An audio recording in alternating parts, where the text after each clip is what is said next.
Hello les geeks, c'est Aldric de Gay & Geek et bienvenue sur la chaîne YouTube de Gay & Geek. How to get away with murder? C'est la question que nous a posée Annalise Keating il y a 6 ans lorsque cette série d'ABC a débuté. Personne ne savait alors où nous emmènerait cette folle histoire ni qu'elle durerait aussi longtemps. La saison 6 vient de se terminer, le final d'être diffusé et après l'avoir visionné, plusieurs émotions se mélangent. La tristesse, de la reconnaissance, de la nostalgie, mais aussi beaucoup d'amour pour cette série et ses personnages. Attention, si vous poursuivez cette vidéo, les spoilers sont au rendez-vous, donc je vous conseille d'avoir regardé la dernière saison et notamment le dernier épisode de la série. Je ne savais pas à quoi m'attendre pour la fin de la série. Un happy ending, je n'y croyais pas pour tout le monde. Pour Annalise, je ne savais pas. La saison 6 nous teasant sa mort et son enterrement, je sentais un gros rebondissement venir et ça n'a pas manqué. Car oui, si Annalise finira bien par mourir, ce n'est pas aussitôt qu'on ne le pense. Ce sera à la fin de sa longue et belle vie qu'elle disparaîtra. Cette avocate brillante et torturée aura finalement eu le repos mérité. L'actrice Viola Davis est formidable. Tout au long des saisons, elle nous a offert une analyse forte et vulnérable, pleine de ressources, de contradictions et son interprétation était toujours des plus brillantes. Si j'espérais voir son happy ending aux côtés de Eve, pendant une partie de la série, Tegan a changé les choses. Dès son arrivée dans la série au cours de la 4e saison, j'ai adoré Tegan. Elle s'est finalement imposée comme l'un des personnages principaux majeurs de la série, une alliée de poids pour Annalise et surtout, au final, une femme qui finira par l'aimer et finir sa vie à ses côtés. La fin de la série où l'on voit les deux femmes main dans la main parcourir les années et vivre un bonheur inespéré, c'est tendre. Difficile de ne pas être ému et de ne pas pleurer. Je remercie la série de nous avoir offert un personnage aussi haut en couleur que Tegan, dont les coiffures doivent lui prendre des heures de préparation et dont l'humour n'est plus à refaire. Elle m'a fait rire, elle m'a fait prendre mon pied, on peut le dire. Et je regrette presque de ne pas avoir vu assez d'elle au final. Puis il y a Bonnie et Frank, les deux alliés d'Annalise, ses bras droits et ses bras gauches. S'il m'a fallu du temps pour les appréhender et les apprécier, ils se sont vite imposés dans mon cœur comme des personnages brisés qu'il fallait absolument protéger. Bonnie a vécu l'enfer, littéralement. Une enfance volée par un père abusif, une histoire d'amour avec Asher qui se termine beaucoup trop vite, une relation ambiguë mais tellement belle avec Frank, une association que j'ai détestée avec Nate et la perte d'un amour qu'elle pensait être un traître et qu'elle a finalement aidé à tuer. Oui, j'ai tellement eu de peine pour Bonnie dans la saison 5, elle trouvait le bonheur avec Ron Miller et ce bonheur lui était arraché.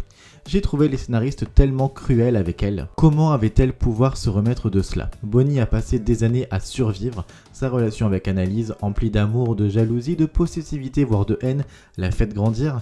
Mais c'est surtout son binôme avec Frank qui lui aura permis de se sentir aimée telle qu'elle devait l'être. Frank qu'elle tente de protéger jusqu'à la fin, jusqu'à mourir à ses côtés dans les derniers moments de la série.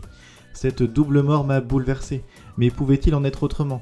Frank était lui aussi torturé, venant de découvrir qu'il était le fruit d'un inceste, qu'il avait malencontreusement participé à la mort de son demi-frère. Frank ne meurt pas sans rien faire, il meurt en se vengeant de l'une des plus grandes méchantes de la série, en assassinant le gouverneur. Pourtant, il s'était enfin libéré de l'emprise de Laurel, acceptant d'embrasser une toute autre forme d'amour aux côtés de Bonnie. Mais Bonnie et Frank n'étaient pas tout roses. Elle avait tué Rebecca pour protéger Annalise, elle a abrégé les souffrances de Ron pour protéger Nate, et que dire de Frank? Les cadavres se trouvent aussi dans ses placards. Et pourtant, ils ne sont pas de mauvaises personnes, non. Ce sont juste des individus brisés qui cherchaient une famille qu'ils ont trouvée aux côtés d'Annalise. Puis il y a Nate, un bon personnage sur le départ, détestable sur les dernières saisons. Depuis la mort de son père, il n'était que l'ombre de lui-même. Cherchant vengeance et cumulant les mauvaises idées, je détestais Nate, je ne supportais plus de le voir. J'espérais que si des victimes il devait y avoir, il en ferait partie. Eh bien non, il trouve finalement son happy ending en ouvrant un centre pour les jeunes. Il se détache d'Annalise, fait le bon choix au tribunal et ça, il était temps, et il pourra continuer de vivre. C'est injuste quand on voit le destin tragique de Bonnie et Frank, mais est-ce que ça pouvait en être autrement? Je ne sais pas. Et que dire des Keating 5, ou de ce qu'il en reste? C'est ce qui m'a accroché à la série, suivre cette bande d'étudiants en droit qui se retrouvaient coincés dans un meurtre, puis dans une série d'autres meurtres dont ils n'étaient pas forcément responsables, mais dont ils essayaient de se sortir au fur et à mesure. Commençant par Wes, disparu quelques saisons plus tôt mais dont l'ombre n'a cessé d'être présente jusqu'à la fin. Non, il n'est pas vivant, même si plusieurs choses pouvaient le laisser sous-entendre, Wes est bel et bien mort dans la 3e saison. J'avais du mal avec le personnage, avec ses choix, avec ses décisions, pourtant il était important, il était l'amour de Laurel, le père de son enfant. Laurel qui, depuis la naissance de Christopher, aura bien évolué, ne prenant ses décisions que pour la protection de son petit homme, quitte à se mettre à dos ses amis, ses alliés ou à devoir disparaître durant la totalité de la 6ème saison. Son retour dans les 2 derniers épisodes était attendu.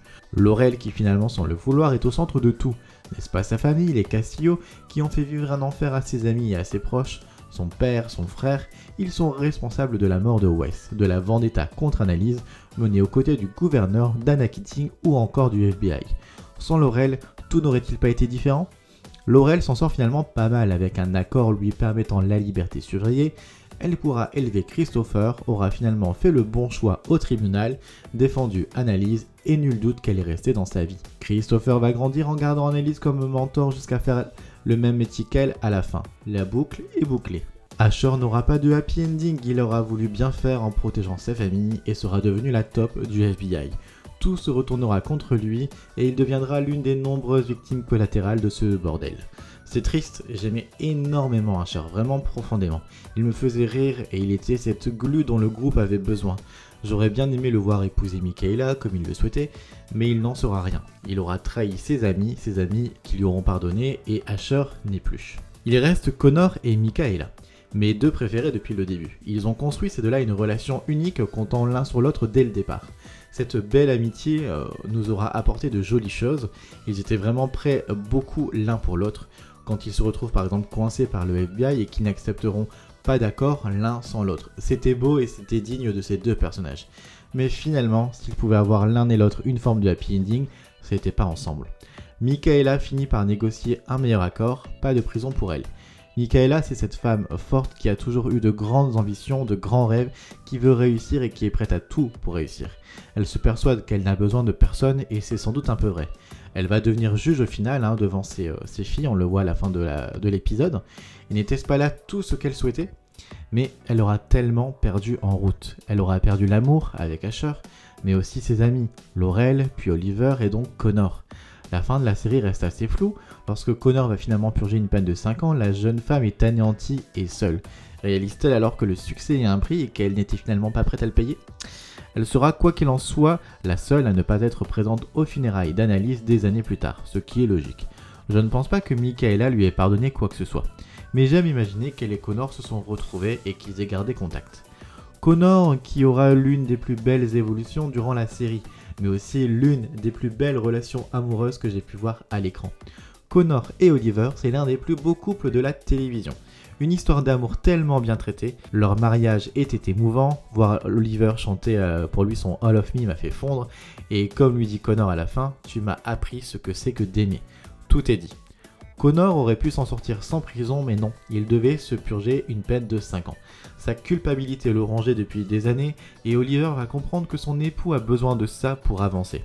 Et Oliver va évidemment l'attendre. Qu'est-ce que 5 ans à l'échelle d'une vie ? Les voir ensemble à la fin, âgés, c'est la plus belle des choses que l'on pouvait attendre pour eux. J'aime Connor et Oliver. Ce dernier est un homme bon, il s'est retrouvé mêlé à toute cette histoire par amour. Il était le plus pur, le plus innocent et il a tellement fait pour les Keating Five, en faisant vivre tout ce petit monde dans la maison commune, en étant un ami présent, drôle et sympathique. Oliver est tellement un bon personnage que je remercie aussi la série de nous l'avoir présenté. La série se termine donc avec les funérailles d'Annalise où Eve fera un long discours très émouvant. La série a donc une belle fin. La série aura réussi son pari, elle a résolu toutes les questions posées pendant 6 ans, apportant une conclusion à chacun des personnages de cet univers.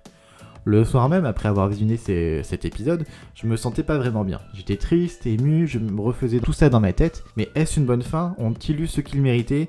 Suis-je triste parce que je ne les reverrai plus, ou parce que cet happy ending n'est en fait pas un happy ending ? Je ne sais pas trop. Je pense que How to Get Away with Murder fait partie de ces séries que l'on n'oubliera pas et qu'on citera toujours même des années plus tard. Et vous, de votre côté, qu'avez-vous pensé de la série, du final ou de la dernière saison ? N'hésitez pas à tout me dire dans les commentaires comme d'habitude et en attendant, je vous dis à très bientôt.